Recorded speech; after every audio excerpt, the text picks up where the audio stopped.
Bismillahirrahmanirrahim.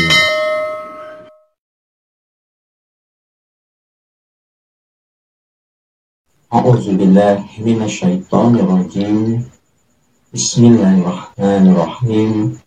Assalamualaikum warahmatullahi wabarakatuh. Alhamdulillahi rabbil alamin.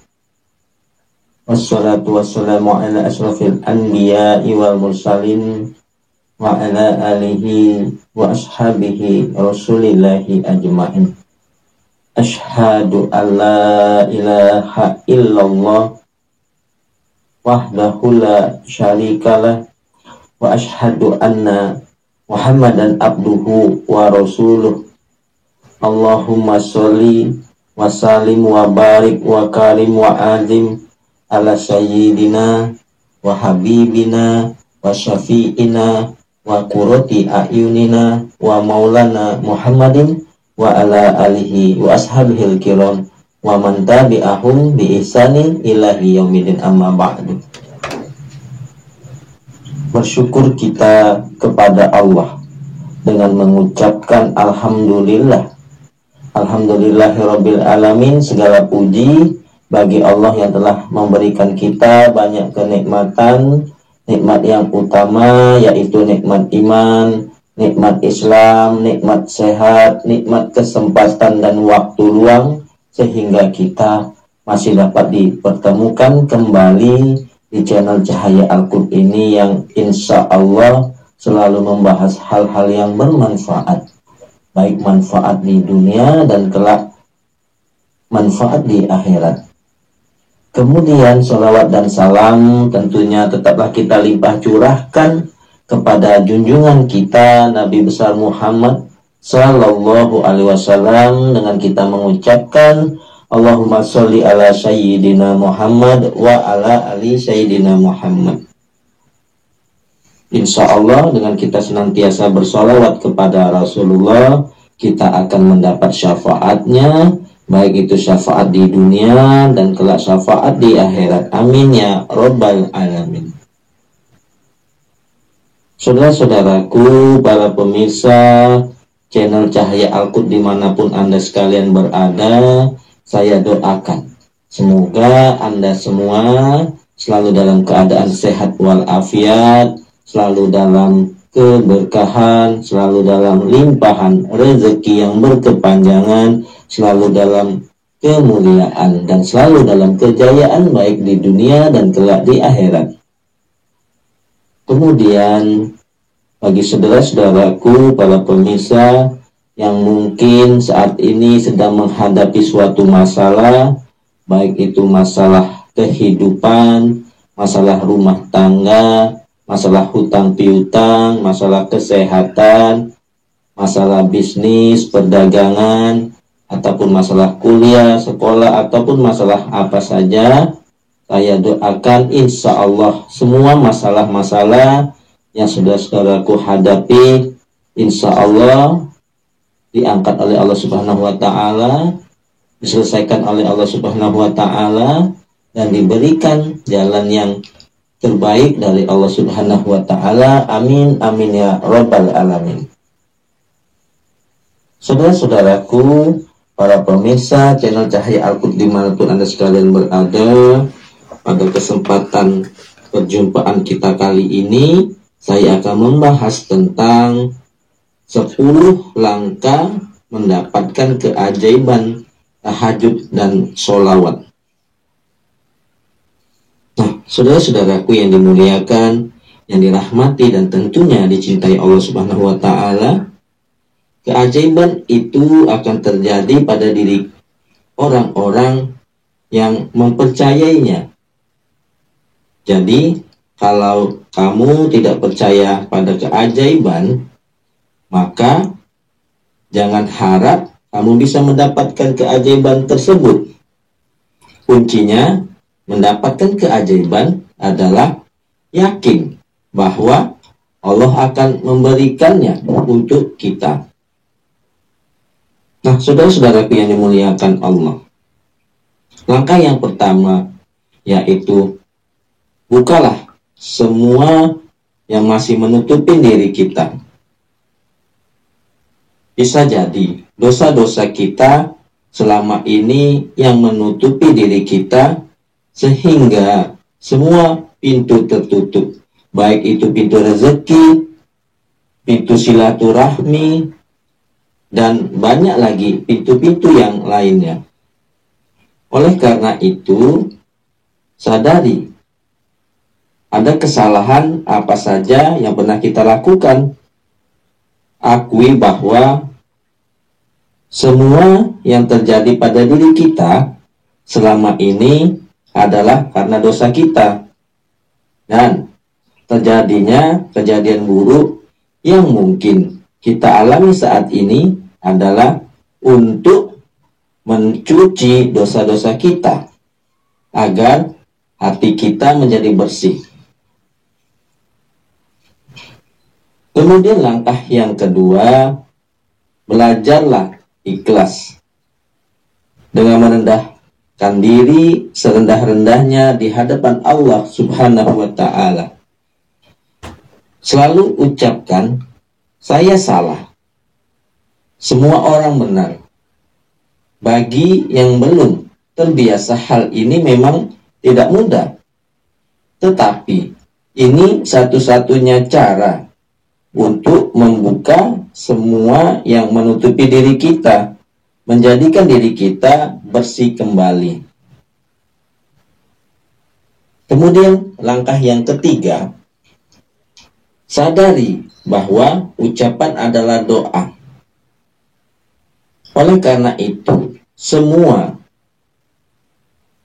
selalu ucapkan yang baik-baik agar hukum terwujudnya pikiran bekerja. Hanya yang baik yang akan terjadi pada kehidupan kita untuk kedepannya. Ucapkan yang baik misalnya dengan mengucapkan subhanallah, masya Allah, dan sejenisnya. Lalu langkah yang keempat, disiplin dalam berkata.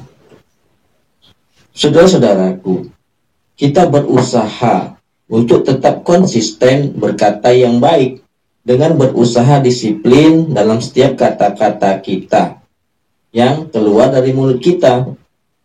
Hal ini dilakukan agar apa yang kita ucapkan akan benar-benar terjadi keajaiban. Lalu, langkah yang kelima, yaitu yakini bahwa setiap kesulitan yang kita alami adalah ujian dari Allah. Setiap kesulitan akan berganti dengan kemudahan yang berlipat.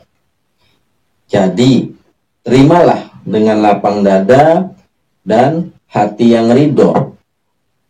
Hal ini juga sudah dijelaskan sebanyak 2 kali di dalam Al-Quran.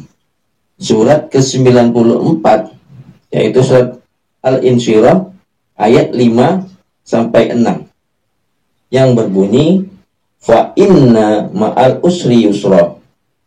Maka sesungguhnya bersama kesulitan itu ada kemudahan. Inna ma'al usri yusra. Sesungguhnya bersama kesulitan ada kemudahan. Kemudian saudara-saudaraku, langkah yang keenam, yaitu jangan lagi mengingat-ingat masa lalu. Lepaskan semua memori masa lalu dalam kepasrahan kita. Lepaskan dendam, penyesalan, dan sejenisnya. Jangan digenggam karena akan memperberat beban hati kita. Kemudian langkah yang ketujuh, minta petunjuk dari Allah. Buka Al-Quran sesering mungkin secara acak untuk mendapatkan petunjuk dari Allah.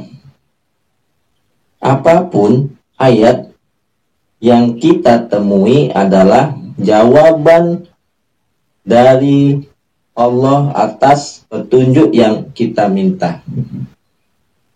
Jadi gini saudara-saudaraku, jika kita mempunyai masalah ya, yang ingin kita selesaikan atau suatu pertanyaan dalam diri kita, kita ambil wudhu, kita lakukan sholat hajat 2 rakaat, kemudian kita setelah selesai sholat hajat tadi, ya, kita buka Al-Quran, sembarang aja, kita buka secara acak aja, kemudian ya baca ya, 2 ayat yang pertama yang kita jumpai. Insya Allah ayat tersebut ya akan sesuai dengan keinginan di hati kita. Ya, pertanyaan kita di hati kita akan terjawab oleh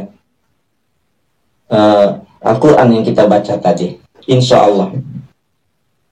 Jadi mulai sekarang kita belajar berinteraksi kepada Al-Quran ya. Seolah-olah memang kita berbicara dengan Allah, dan Allah memberi jawaban atas masalah kita dan pertanyaan-pertanyaan kita. Lakukanlah, karena saya sudah mengalaminya hal yang seperti itu. Dan yang menjadi pertanyaan dalam hati kita, masalah yang ada dalam hati kita akan terjawab oleh 2 ayat yang kita baca yang pertama kali tadi. Insya Allah, kalau memang niat kita tulus, suci, ingin berinteraksi, berbicara dengan Allah, bacalah Al-Quran. Al-Quran itu adalah firman Allah, kalam Allah, ucapan Allah, yang berbentuk dalam satu tulisan dalam Al-Quran. Al-Quran itu adalah petunjuk bagi setiap manusia, hudalinas. Oleh sebab itu kita yakini, insya Allah saya sudah membuktikannya. Nah, jadi saya ulangi, langkah yang ke-7 tadi, minta petunjuk dari Allah, buka Al-Quran ya. Setiap kita punya masalah, sholat hajat 2 rakaat, buka Al-Quran ya. Kita baca 2 ayat pertama yang kita buka secara acak tadi, insya Allah jawabannya ada pada ayat yang kita baca tersebut. Nah, kemudian saudara-saudaraku yang dimuliakan Allah, langkah ke-4, langkah ke-8 yaitu lepaskan laknat Allah dengan melakukan sholat taubat. Sebelum kita meminta maaf kepada Allah atas semua kesalahan kita, maka maafkan terlebih dahulu semua orang, minta maaf dalam sholat dengan khusyuk, agar kebersihan hati kita benar-benar kita rasakan.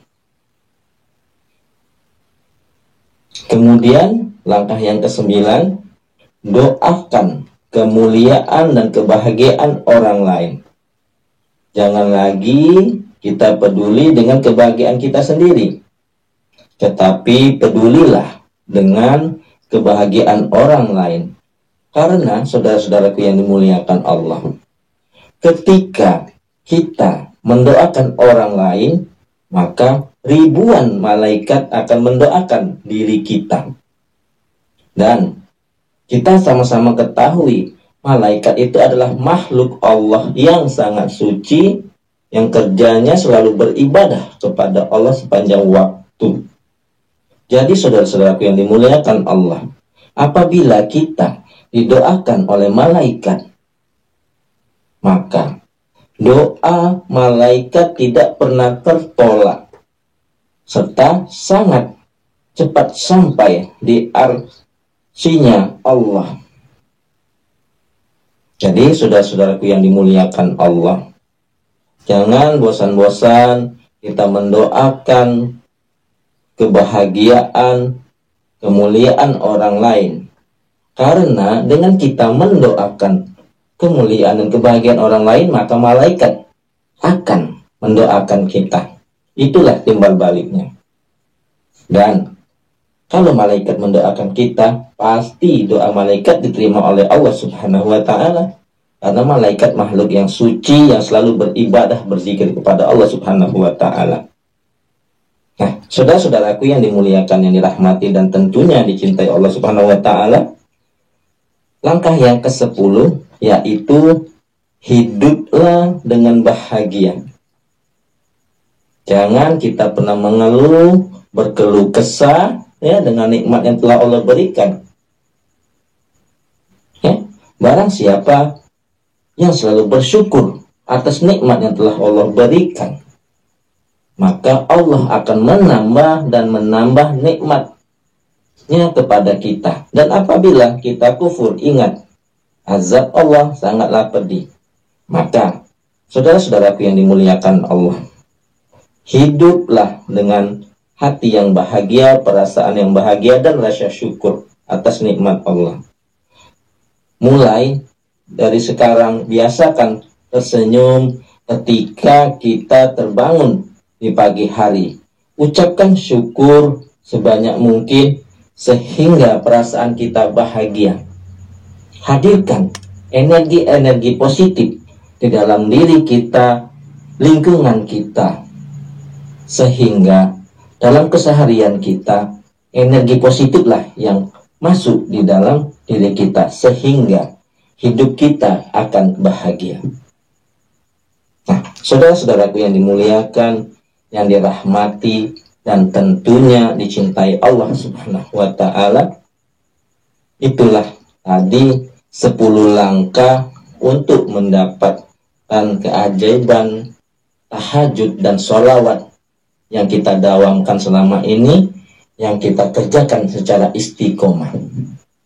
Tugas kita hanyalah beribadah kepada Allah, mengerjakan segala apa yang diperintahkan Allah, dan menjauhi apa-apa yang dilarang oleh Allah Subhanahu wa taala. Dengan kita bertakwa kepada Allah, maka Allah akan memberikan rezeki kepada kita dari arah yang tidak disangka-sangka. Rezeki itu banyak. Bukan hanya materi, bukan hanya finansial, badan sehat, hidup kita mudah. Kehadiran kita selalu disukain orang, itu merupakan rezeki. Nah, saudara-saudaraku yang dimuliakan Allah, jadi ingat bahwa 10 langkah untuk mendapatkan keajaiban tahajud dan sholawat. Jangan bosan-bosan kita selalu bertahajud, setiap malam sholawat, setiap saat, setiap hembusan napas kita bersolawat kepada Allah, bersolawat kepada Nabi. Dengan wasilah solawat kepada Nabi, Allah akan memenuhi semua hajat-hajat kita. Karena Allah pun bersolawat kepada Nabi. Innallaha wa malaikatahu yusholluna ala nabi ya ayyuhallazina amanu shollu alaihi wa sallimu taslima. Sesungguhnya Allah dan para malaikatnya bersolawat untuk Nabi. Wahai orang-orang yang beriman, bersolawatlah kamu untuk Nabi dan ucapkan salam penghormatan kepadanya. Jadi saudara-saudaraku, satu kali kita bersolawat, Allah akan membalasnya bersolawat untuk kita 10 kali. Satu kali kita bersolawat, 10 keburukan akan gugur dan 10 kebaikan akan hadir kepada diri kita. Bayangkan, jika setiap hembusan napas kita selalu bersolawat kepada Rasulullah, pada Nabi Muhammad, bayangkan setiap hembusan napas berapa kebaikan yang akan kita terima. Maka semua dosa-dosa kita, hajat-hajat kita, keinginan cita-cita kita akan dikabulkan oleh Allah Subhanahu wa taala. Karena amalan sholawat tidak akan pernah tertolak. Amalan yang pasti diterima oleh Allah Subhanahu wa taala. 10 langkah mendapatkan keajaiban tahajud dan sholawat. Mudah-mudahan yang saya sampaikan dapat bermanfaat bagi saudara-saudaraku sekalian, bermanfaat bagi halayak ramai. Yang benar datangnya dari Allah, yang salah adalah kesilafan diri saya pribadi. Kepada Allah Subhanahu wa taala saya mohon ampun.